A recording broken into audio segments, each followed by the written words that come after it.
The brutal work here the world hasn't seen, but wants its results. From the West, they have words and weapons of support, but out here, it's them alone. In searing heat, cloaked in dust. In the southern counteroffensive near Orkhiv, Ukraine has the initiative.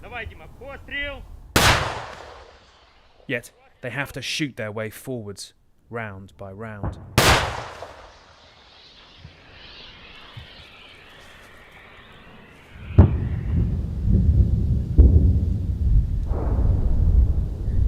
The Russians are just past the building on the horizon. Let's keep moving, guys. They're very anxious we leave. We're the first journalists to reach this part of Ukraine's counteroffensive push south towards Robotyne. So they're pretty sure the tank was spotted by the Russians, and so now we're moving fast out of here because they're expecting return fire. The losses from their early assaults evident. This a destroyed US-supplied Bradley armoured vehicle.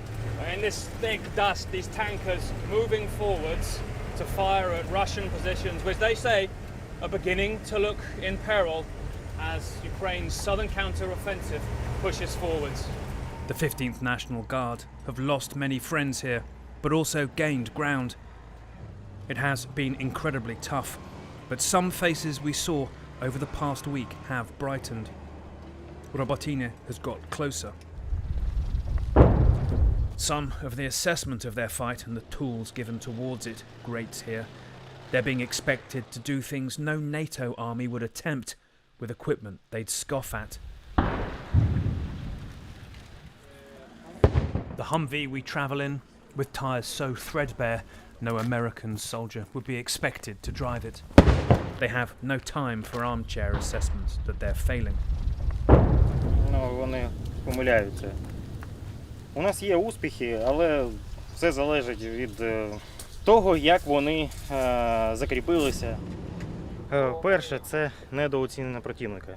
And that underestimation is visible here, in the nearest town of Orkhiv, pummeled by the main problem, Russian air superiority and the half-ton bombs they drop. At any moment, it may not matter how much cover you have. We take cover in a basement. One day, 20 rockets hit in as many minutes. The wait now is for what they think is another missile to come in and land. The smell of death haunts the rubble, where entire lives have been torn through. Now, this was the main humanitarian aid point of the town, and weeks ago this was where the remaining locals would be hiding out, getting shelter from airstrikes, but it's taken a direct hit and quite a few people lost their lives when this explosion happened. You can still smell the explosive in the air. In Moscow's warped world of targeting, it is these men, the military medics, who feel hunted. The underground world in which they live is hidden, as their last two triage points have been bombed. And in the 3 hours a day they spend above ground, this is what happens. This is rare footage of their frontline rescues.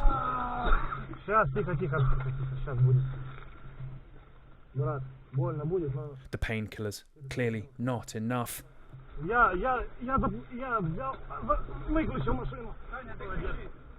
Treatments given at up to 100 miles an hour. Over bumpy, shelled roads. It seems miraculous. Anyone makes it. In the back of this armoured vehicle, not everyone has. These transfers perilous. Their vehicles bunched together, perhaps visible to Russian jets. Sometimes they don't all come back. On Friday, fellow medic Andrei, aged 33, was hit by artillery. They buried him Monday. Туди ми відразу виїхали, водія забрала інша бригада, а мені дісталось саме тяжке на даний момент. Тобто діставати тіло і доставляти його до відповідного заходу. сім'я, батьки, мати, то вони наразі тимчасово окупована територія Запорізької області. Вони не змогли навіть приїхати фактично на поховання.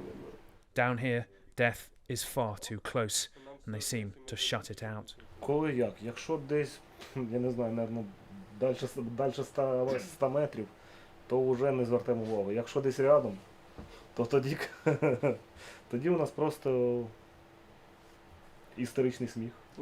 Да. Я завжди всіх кажу, ми всі помремо. Але трошки пізніше, колись там, років через 50. They need the war to end in months, though, not years, before nothing but dust is left.